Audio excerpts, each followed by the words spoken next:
Hello, my name is Lisa Lundy. I'm a motivational speaker. I'm the mother of 3 adorable children, and I'm also the author of The Super Allergy Girl, Allergy and Celiac Cookbook, From a Mother Who Knows. This is a gluten-free, dairy-free, egg-free, peanut-free, tree nut-free, coconut-free, and other allergen-free cookbook where, believe it or not, the foods actually taste great. I've been in the gluten-free market with my children and celiac disease and food intolerances and food allergies for over a decade. Here to talk about some tips for getting you started on the gluten-free diet. There's a couple things I think you should know. Number 1, please start with your physician. Before you embark on a gluten-free diet, it's completely advisable and highly recommended that you get celiac testing if you haven't already. Why? Well, because you know what? You may have celiac disease and not know it. Don't be under the misguided conception that you have to have a GI issue or some kind of diarrhea or constipation to have celiac disease. There's over 300 associated symptoms and conditions and disorders related to celiac disease. You might have something like mild depression or anxiety, sleep issues, bladder issues, infertility, any number of things that could be associated with celiac disease. If you get tested before you start the gluten-free diet, trust me, you won't regret it. Not getting tested is really equivalent to self-medicating, which I don't recommend. See your physician, get checked out, and then start the gluten-free diet. The second thing I recommend if you're a beginner is to invest the money in a gluten-free product listing from one of the national celiac organizations.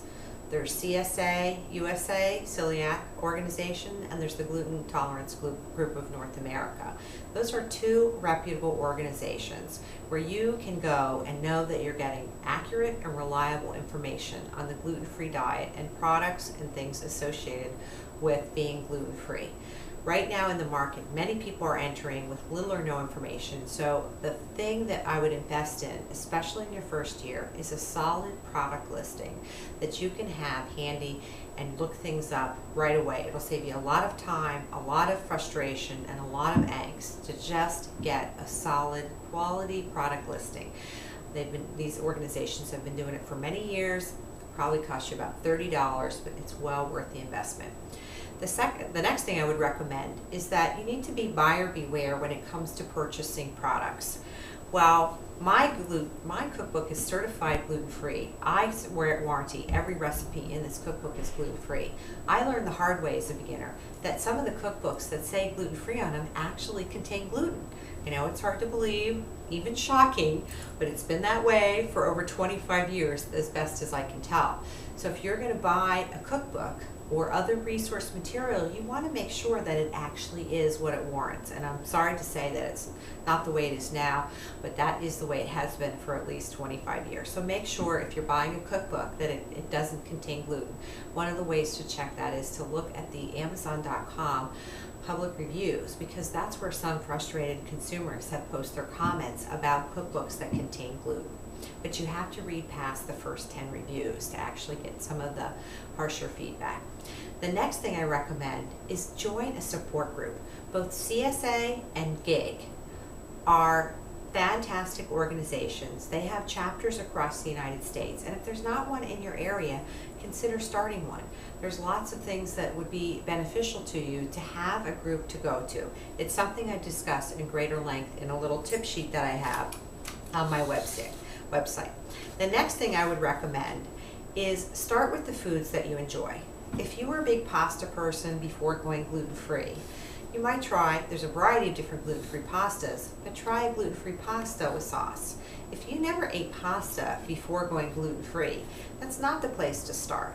So consider the foods that you already liked and look at converting them to be in a gluten-free format. That's really a highly recommended way to go gluten-free, as opposed to, oh, I'm going to try all these new foods I never liked when I was eating gluten. Start with the foods that you enjoy, convert them, and you'll be good to go. The next thing I recommend if you're starting the gluten-free diet, the hardest area for most people who are going gluten-free is the area of breads. If you haven't heard about it, let me tell you, a lot of the breads are very, they don't taste good. I'm trying to be nice here. I don't even want to tell you what I did with some of the bread I bought. So what I recommend to people is if you can find a gluten-free bread that you really like, great. But what I recommend in my cookbook and in the tip sheet that's available on my website is reconsider bread to consider now, instead of using bread, use rolls. Why would I recommend that?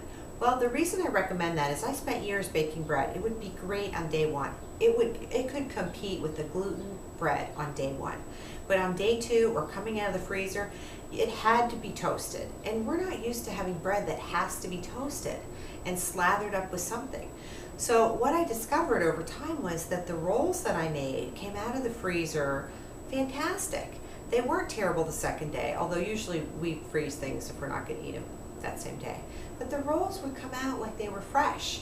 And no matter what kinds of natural preservatives I tried, rolls make a much better bread than bread does. And I discussed that in my little tip sheet, and I discuss it in the cookbook.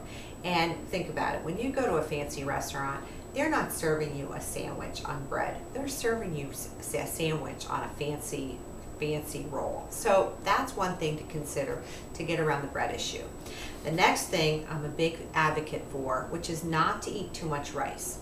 When we started the gluten-free diet, almost a decade ago, nobody told me that my son could become allergic to rice. And in a quick 18 months, he not only became intolerant to rice, he couldn't eat just any little bit. That meant we lost our commercially available crackers, the cereals, the mixes, the commercially made foods. You do not want to become allergic to rice if you are on the gluten-free diet, trust me. It's very painful and very unpleasant.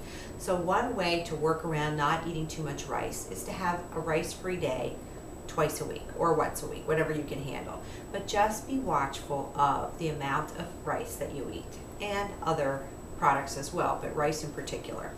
The next thing I want to just say is it's a very exciting time to be on the gluten-free diet. In the last 5 years alone, or 4 years, I mean, the market is exploding, and there are more and more products every day. So that's the good news is, if you think we're just getting started basically in the gluten-free market. So hold on to your hat because a lot of new things are coming. The next thing is really another buyer beware tip. When you are new to the gluten-free market, you really are still just becoming educated. So you don't really know everything that there is to know. In fact, you don't know a lot of what there is to know. So when you are doing your research, I've already recommended to buy a product listing from CSA or GIG, one of the national organizations that's reputable, credible, and has been around for decades. But when you go to websites, you also want to bring a little heightened awareness. If you're not on one of the national organizations' websites, or my website, or someone else that you know is credible, look and see. Do they have a photograph? Do they have a detailed biography and their resume? Does their biography and resume speak to their experience? I can't tell you in the last 6 months how many websites I've gone on for either food allergies or celiac disease or the gluten-free diet where there's no bio, no picture, no about us. I know they've just come out of the blue, and who the heck are they? And quite frankly, sometimes they are not giving accurate information. So you want to beware when you're new, when you're just starting, that you get good information. And the last tip is to please remember, if you have celiac disease or any other health condition like gluten intolerance or anything else, to make sure you get the proper follow-up medical care. It is really important that you don't just go off and manage your own care on your own. Now, all the things I've talked about are available in a free downloadable document. It's a tip sheet, as well as lots of other documents, white papers, recipes, and videos on my website, www.thesuperallergycookbook.com, where we are committed to you having a great life.